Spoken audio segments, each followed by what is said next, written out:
মোহাম্মদ ইউনূস কি পারবে বাংলাদেশকে এই মৌলবাদ থেকে বের করতে? আর যদি না পারেন পদত্যাগ করুন। এবং সবচেয়ে ভয়ঙ্কর বিষয়, এই মুহূর্তে যে ব্রেকিং নিউজ এসেছে দেখাবো।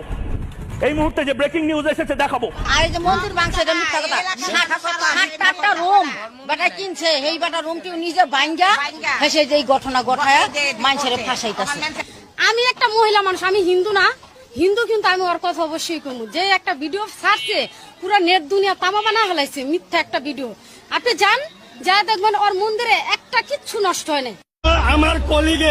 আমার কলিগের বাড়িঘর পুড়িয়ে দিয়েছে, 40 বছরের সংসার তছনছ করে দিছে।